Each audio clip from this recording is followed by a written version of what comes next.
Eu tenho, cada dia mais,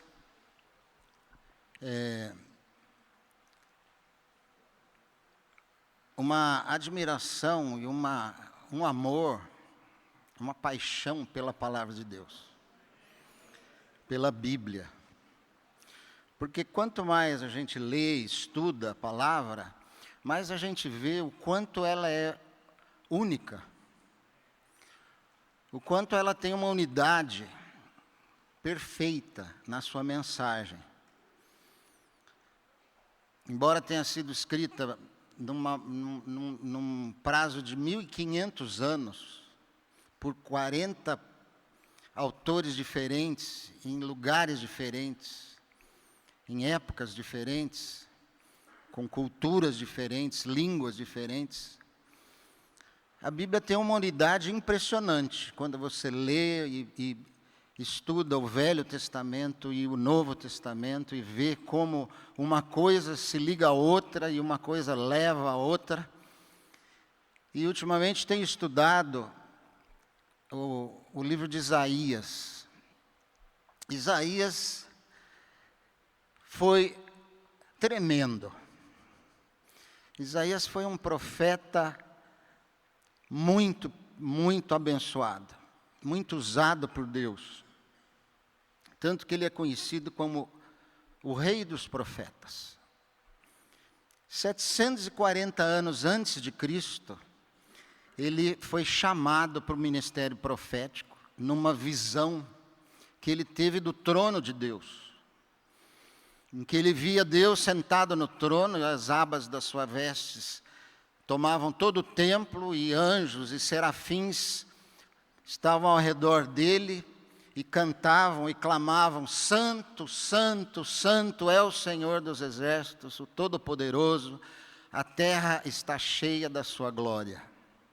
Eles diziam isso o tempo todo, e Isaías, naquela visão da grandeza, do poder, da glória de Deus, ele viu e percebeu o quanto ele era pequeno, pecador, e ele diz então: ai de mim, que sou um homem de lábios impuros e vivo no meio de um povo de impuros lábios. Então um anjo vai, pega uma brasa viva do altar, põe nos lábios de Isaías e diz para ele: de agora, a partir desse momento, os teus pecados estão perdoados. E aí a voz de Deus se manifesta e diz: a quem enviarei? E Isaías então diz: eis-me aqui, envia-me a mim. Esse foi Isaías, o profeta, o rei dos profetas. Ele exerceu durante 40 anos esse ministério, durante o reinado de 4 reis do reino do sul, do reino de Judá. E o livro de Isaías ficou conhecido como o quinto evangelho. O quinto evangelho porque Isaías é o livro que mais fala de Jesus no Velho Testamento, que mais profetiza a respeito da vinda de Jesus. E nós vivemos agora a época do Natal, em que vemos tantas coisas anunciadas, mas nem sempre aquilo que mais deve ser anunciado. A importância histórica e para as nossas vidas do nascimento de Jesus.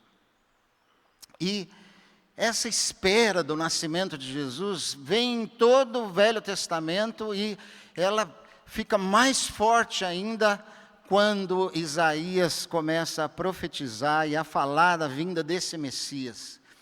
E ele fala muito sobre o juízo de Deus, o castigo de Deus para com o pecado do povo e das nações pagãs da época, mas fala também sempre, não passa 3 ou 4 capítulos sem que ele dê um toque de que um dia viria o Salvador. Então o livro de Isaías também é chamado de a Bíblia em miniatura. É interessante, a Bíblia tem 66 livros, 39 no Velho Testamento, 27 no Novo Testamento. Isaías tem 66 capítulos. E do 1 ao 39 fala do juízo de Deus. E depois os outros 29 capítulos falam da salvação de Deus. Então, Isaías também é chamado de o profeta evangelista. O evangelho está ali, vivo, claro, e falando então do juízo de Deus, mas falando muito mais ainda da salvação de Deus. 27 vezes a palavra salvação aparece em Isaías. Por isso a gente entende quando Paulo, em Romanos 11, 22, diz o seguinte: considerai, pois, a bondade e a severidade de Deus. Para com os que caíram, severidade. Mas para contigo, a bondade de Deus. Se nela permaneceres, de outra sorte também tu serás cortado. Está falando aos gentios sobre a severidade, o juízo de Deus e sobre a bondade, a salvação do Senhor. A palavra de hoje ela se baseia em 2 textos de Isaías. O primeiro deles, Isaías 11, capítulo 11, 1 e 2. Diz assim, está lá na tela: do tronco de Jessé sairá um rebento, e das suas raízes um renovo. Repousará sobre ele o Espírito do Senhor, o Espírito de sabedoria e de entendimento, o Espírito de conselho e de fortaleza, o Espírito de conhecimento e de temor do Senhor. Ele está falando aqui de Jesus. Quando ele diz, do tronco de Jessé sairá um rebento, e das suas raízes um renovo. Renovo é um ramo novo que brota de um tronco. E aqui ele está querendo dizer, é um renovo, é um novo ramo que vai sair da família de Jessé. Jessé era o pai de Davi, o rei Davi. E não é à toa que Jesus é chamado de filho de Davi. Porque aqui ele está dizendo que nasceria da casa de Davi, da descendência de Davi, do ramo de Davi, nasceria esse renovo. E esse renovo, então, é o Messias prometido. Jesus. Ele viria da linhagem dos reis e teria, então, um reino eterno que seria inaugurado aqui na terra. O rei Jesus, da descendência de Davi. Veja a promessa a Davi em 2 Samuel 7,16. Diz, porém, a tua casa e o teu reino serão firmados para sempre diante de ti. Teu trono será estabelecido para sempre. Reino eterno. O rei, que não é um rei qualquer, mas o rei dos reis, que reinará eternamente. E que veio do tronco de Jessé, filho de Davi, o Senhor Jesus. Depois de 27 gerações que essa profecia foi dada a Davi, mais de 1000 anos, João Batista começa a pregar lá no deserto e dizer, arrependei-vos, porque está próximo o reino dos céus. João Batista pregava, arrependei-vos, porque está próximo o reino de Deus. E logo depois, aparece Jesus. E Jesus então prega, em Mateus 4,17. Daquele momento em diante, Jesus passou a pregar e a dizer, arrependei-vos, porque é chegado o reino dos céus. 1000 anos, mais de 1000 anos depois da profecia dada a Davi.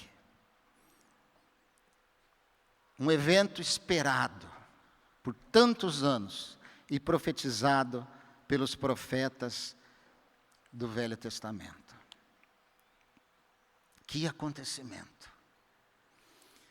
Que acontecimento o nascimento de Jesus. A gente não imagina o que os céus, o que o mundo espiritual fez naqueles momentos e naqueles dias. Nós vimos alguns fatos, anjos cantando no céu e aparecendo e tudo mais, mas eu fico pensando, Deus reunido com o Espírito Santo e dizendo, o plano está posto em prática. E a passagem que a gente leu lá de Isaías capítulo 11 diz assim, repousará sobre ele o Espírito do Senhor. Entra em cena aqui o Espírito Santo no plano da salvação. Mateus 3, 16 e 17. Batizado Jesus, saiu logo da água, e eis que se lhe abriram os céus, e viu o Espírito Santo, o Espírito de Deus descendo como pomba, vindo sobre ele. E eis uma voz dos céus que dizia, este é o meu Filho amado, em quem eu me comprazo. Deus dizendo, olha a Trindade agindo em favor da sua e da minha salvação. Jesus nasceu, foi batizado, o Espírito Santo desceu sobre ele, como já previa lá em Isaías capítulo 11. Estará o Espírito Santo sobre ele. E o Pai então dizendo, este é o meu Filho amado, este é aquele renovo, este é o Messias esperado por todos durante todos esses anos. E agora está aí com vocês, foi encarnado e vive no meio de cada um de vocês. Vocês podem vê-lo, senti-lo e admirá-lo. O Filho em quem eu tenho prazer. Pai declarando isso, a Trindade unida no plano para salvar o mundo do pecado, da morte eterna e estabelecendo o reino de Deus aqui na terra, começando primeiro pelo coração do homem. O reino de Deus começa no coração do homem, no seu coração e no meu coração. E ele diz lá na passagem, esse Espírito será o Espírito de sabedoria e de temor do Senhor. Espírito de sabedoria e de temor do Senhor. Qual é o princípio da sabedoria? O temor do Senhor. O princípio da sabedoria é o temor do Senhor. Temer a Deus é ser sábio. Temer a Deus é entender quem Deus é. Que Ele é o Senhor de toda a criação, de todo o universo, aquele que tem todo o poder, que está revestido de glória, sentado no seu trono, comandando todas as coisas. Temer a Deus é saber que Ele é um Deus justo, é um Deus amoroso. Deus amou o mundo de tal maneira que deu o seu Filho unigênito para que todo aquele que nele crê não pereça, mas tenha a vida eterna. Sim, Deus amoroso, mas Deus justo também, um Deus de juízo, um Deus que condenou cada um de nós à morte eterna pelo nosso pecado. Ser sábio é entender isso, que somos pecadores e estamos num caminho de morte e que Ele é o caminho de vida. Esse Espírito prega a necessidade de arrependimento, de consciência de pecado, de batismo, de santificação, de renúncia, de compromisso. E depois disso, então, a vida eterna que Ele traz consigo. Ele foi nos preparar um lugar no céu. E por isso um dia estaremos com Ele para sempre. Porque Ele, esse Espírito, faz de Jesus o Pai da eternidade. Aquele que Isaías diz lá no capítulo 9. Pai da eternidade, um dos nomes de Jesus. Ele traz a sabedoria do alto. Não a sabedoria humana, a sabedoria da terra, como Tiago diz na sua carta. Ele diz que a sabedoria humana é aquela que traz divisão, contendas, facções, disputas.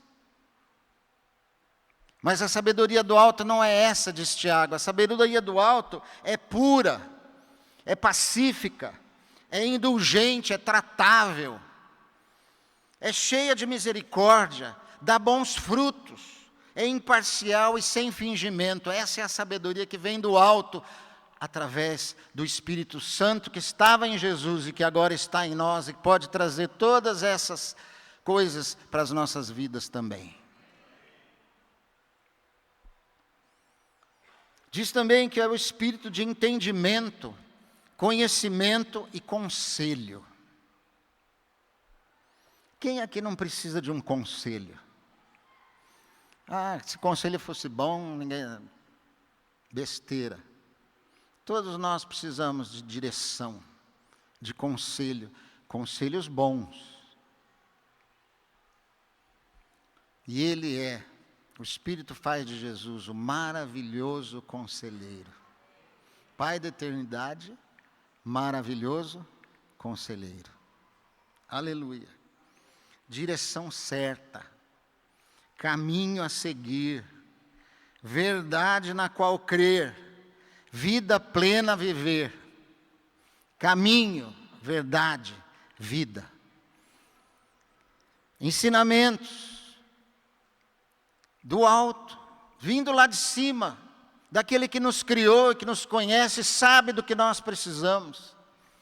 As bem-aventuranças. Felizes são os humildes, felizes são os pacificadores, são os misericordiosos, felizes são os que choram. Ensinamentos, ideias que chocam o mundo, que escandalizam os incrédulos, aqueles que não creem, valores que para o mundo são esquisitos, antiquados, ultrapassados, mas para aqueles que creem são verdade, são sabedoria, são conhecimento e vida. Valores que vão na contramão da sociedade moderna, mas que trazem vida plena, paz, do maravilhoso conselheiro. Ainda diz que esse Espírito que viria sobre Jesus é o Espírito de fortaleza, é o Deus forte, Pai da eternidade, maravilhoso conselheiro, Deus forte. Deus, Jesus é Deus. Segunda pessoa da Trindade. Não um mero profeta, não um ser evoluído, mas o próprio Deus que se encarnou e veio até nós. O Deus Emanuel, o Deus presente, o Deus preocupado conosco, que veio se identificar, tornou-se semelhança do ser humano e veio dar exemplo de como viver uma vida vitoriosa, de paz, de alegria verdadeiras. O Deus poderoso, forte, aquele que ressuscitou a Jesus dos mortos, força sobrenatural, força para enfrentar as dificuldades da vida, porque nós somos fracos. Por mais fortes que nós achemos que somos de vez em quando, alguns se acham fortes. Não, eu não preciso. Essa coisa de Deus é para os fracos, para os medrosos. Não, eu sou forte. Por mais forte que você ache que você é, o dia mau pode chegar o dia mau chegará. Uma situação complicada, que você não sabe como resolver. Aquela situação que vai nos confrontar com as nossas debilidades, com as nossas fraquezas, com a nossa incapacidade de lidar com algumas coisas. Às vezes vamos nos sentir cansados, desanimados, parece que nada dá certo. Tem dias que são assim.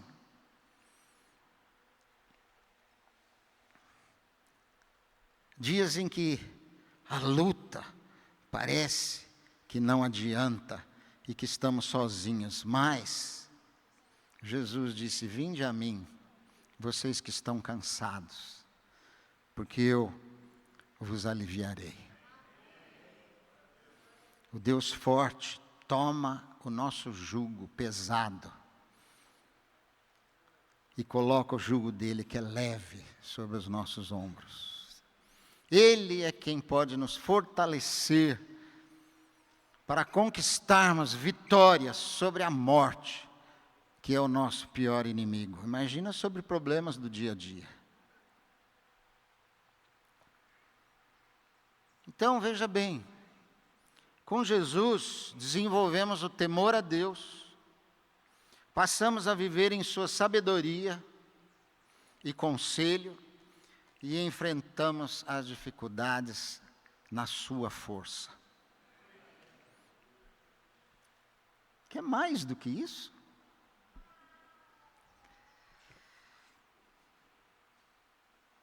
Vivendo assim, descobrimos então que esse Jesus, Pai da eternidade, Deus forte, maravilhoso conselheiro, também é o príncipe da paz. Nos dá uma vida de paz. Em meio às circunstâncias, paz verdadeira. Deixo-vos a paz, disse Jesus. A minha paz vos dou. Não vou-la dou como a dá o mundo. A minha paz é diferente. Não depende das circunstâncias. É paz que excede todo entendimento. A segunda passagem que eu queria ver com vocês é a passagem que nós cantamos aí aqui um pouquinho antes, Isaías 61. Isaías 61 é impressionante. Isaías, pela inspiração de Deus, fala como se fosse o próprio Messias dizendo essas palavras lá 700 anos antes. E ele diz assim: o Espírito do Senhor Deus está sobre mim, porque o Senhor me ungiu para pregar boas novas aos quebrantados. Enviou-me a curar os quebrantados de coração, a proclamar libertação aos cativos e a pôr em liberdade os algemados, a apregoar o ano aceitável do Senhor e o dia da vingança do nosso Deus, a consolar todos os que choram e a pôr sobre os que em Sião estão de luto uma coroa em vez de cinzas, óleo de alegria em vez de pranto, vestes de louvor em vez de espírito angustiado, a fim de que se chamem carvalhos de justiça, plantados pelo Senhor para a sua glória. Você é um carvalho de justiça? Você foi plantado pelo Senhor para a glória dele. Ok, 700 anos depois, corre aí o cronômetro. Lucas 4, 16 a 21. Indo para Nazaré, onde fora criado, entrou num sábado na sinagoga, segundo o seu costume, e levantou-se para ler. Então lhe deram o livro do profeta Isaías, e abrindo o livro achou o lugar onde estava escrito: o Espírito do Senhor está sobre mim, pelo que me ungiu para evangelizar os pobres. Os pobres são aqueles que reconhecem a sua carência do Espírito. Bem-aventurados os pobres de espírito. Aqueles que sabem que todos pecaram e carecem da glória de Deus. Estão afastados da glória de Deus. Me ungiu para evangelizar os pobres, enviou-me para proclamar libertação aos cativos, aqueles que estão presos pelo pecado, pelos vícios, pelas tentações, que estão cativos do mundo, das preocupações e dos valores mundanos. E restauração da vista aos cegos, aqueles que não enxergam a verdade, que estão caminhando pelo escuro sem saber para que lado estão indo. Para pôr em liberdade os oprimidos pelo inimigo, pelo mundo, pelas situações, e apregoar o ano aceitável do Senhor. E Jesus para aqui a leitura, o ano, porque é isso que ele queria dizer. Este é o ano aceitável do Senhor. Agora é a oportunidade aberta a todos, os pecadores, os oprimidos, os cegos, os pobres, a ouvirem a mensagem da salvação e a saírem dessa situação e agora se tornarem filhos de Deus, com a promessa da vida eterna. Aleluia. O ano aceitável do Senhor. Tendo fechado o livro, devolveu-o ao assistente e sentou-se. E todos na sinagoga tinham os olhos fitos nele. Então passou Jesus a dizer-lhes: hoje se cumpriu a escritura que acabais de ouvir. Aquilo que Isaías falou há 700 anos atrás, como se fosse eu, agora eu pessoalmente declaro a vocês essas palavras. Isaías é o livro do Velho Testamento que mais fala, que é mais citado no Novo Testamento. E Jesus então lê esse texto na sinagoga. Toda a Bíblia trata de um só tema: a vinda do Rei, que foi dado pelo amor de Deus para salvar o mundo da morte e dar-lhe vida eterna.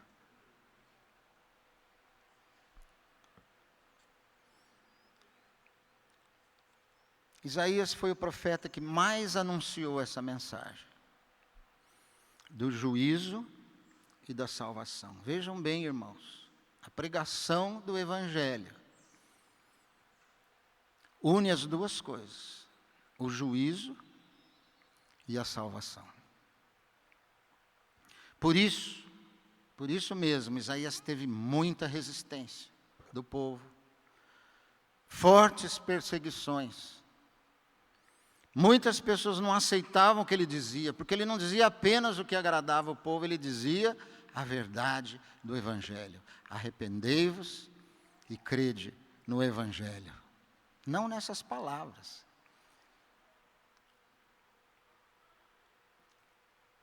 E a tradição judaica diz que ele foi tão perseguido pelo povo, que a morte dele foi que ele foi cerrado ao meio.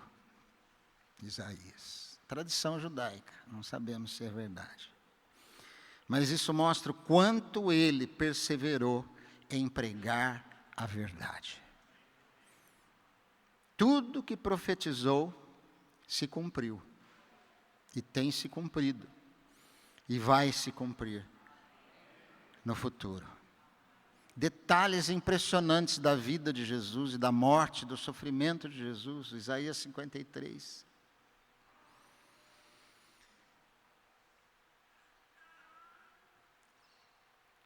Ele profetiza inclusive a volta do rei. Agora não mais humilde, mas em toda a sua glória. E eu quero terminar essa palavra animando vocês a lerem a palavra, a lerem Isaías, porque eu quero ler várias passagens. Todas elas falam do Messias prometido, lá de Isaías. Isaías 25:9 diz: e naquele dia se dirá: eis que este é o nosso Deus a quem aguardávamos, e Ele nos salvará. Este é o Senhor a quem aguardávamos, na sua salvação exultaremos e nos alegraremos. 40, 1 e de 3 a 5. Consolai, consolai o meu povo, diz o vosso Deus.